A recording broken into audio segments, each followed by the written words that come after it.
Ngayon, ating suriin ang isang napaka-kontrobersyal na sitwasyon na umiiral sa Philippine Volleyball League o PVL. Isang kwento ito ng mga alintuntunin, restriksyon at napakaraming di makatarungang pangyayari. Ano na ang nangyayari sa Philippine Volleyball? Bakit hindi pwedeng maglaro ang mga Alas Pilipinas members sa PVL habang si Coach Jorge naman ay pwedeng mag-coach sa Capital One? Unfair nga ba ito? Kaya napagtanto ko baka dito rin nagmula ang movement na Aus de Brito. Ano sa tingin mo? Pero bago pa man ang lahat, kung hindi ka pa nakapag-subscribe, please like and subscribe at pakispike na rin sa bell button para lagi kang updated sa mga volleyball ganap. Puspusan na ang PVL on tour. Nagpapakitang gilas na ang mga rookie pero kapansin-pansin ang kawalan ng ilang kilalang manlalaro. Bakit? Mayroon kasing alintuntunin na nagsasabing ang mga manlalaro ng national team ay hindi maaaring maglaro sa ibang liga mula May 16 hanggang October 15 dahil ang pambansang kompetisyon ay mas inuuna. Pero mukhang makatwiran, di ba? Pero hindi pala.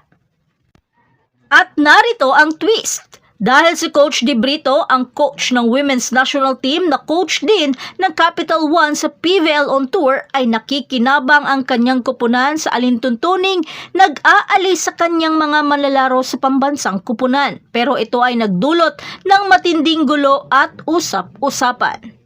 Tila sumabog ang lahat sa mga nakaalam sa balita at para sa kanila, ito ay hindi patas at marami ang naniniwala na ito ay mayabang at nagpapakita ng kawalan ng konsiderasyon sa mga manlalaro na dapat niyang pinamumunuan.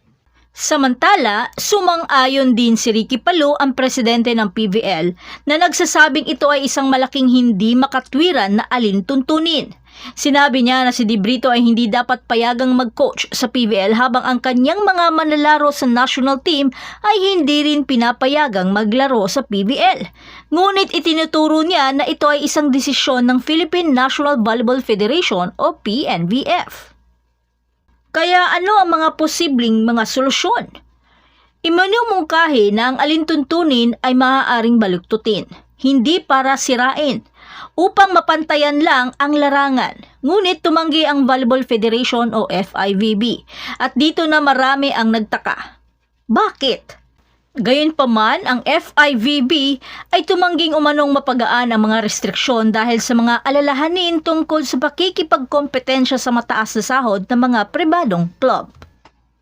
Isa itong mahirap na sitwasyon. Inuuna ng federation ang pera kaysa sa patas sa kompetisyon at ang maaaring mapanood at ma-experience ng mga tagahanga ang intense ng bakbakan. Tama nga ba ito? Dapat bang baguhin ang mga alintuntunin upang matiyak ang patas na paglalaro at mapasaya ang mga tagahanga? Ikaw, ano sa tingin mo? Ipaalam mo naman sa amin ang inyong mga opinion sa comment section sa ibaba. At yan na ang lahat para sa ating update ngayon. Manatiling nakatutok para sa iba pang mga balita mula sa mundo ng Philippine Volleyball. Huwag kalimutan mag-like, mag-subscribe at i-spike ang notification bell para hindi ma-miss ang mga susunod na video. Hanggang sa muli, patuloy na mag-spike at mag-dig sa ating channel. Walang tatawa. Ay. Saan mo ng dolphin daw?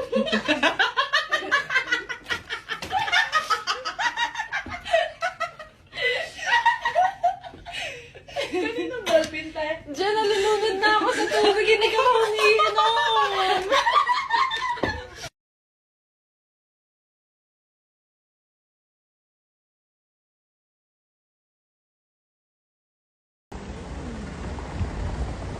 Ginabi na lang talaga. Lakad pa din. Bakit ka dyan nakahawak? Hello, antok ka na eh. Antok. Kaya, tingin muna. Yan, tingin.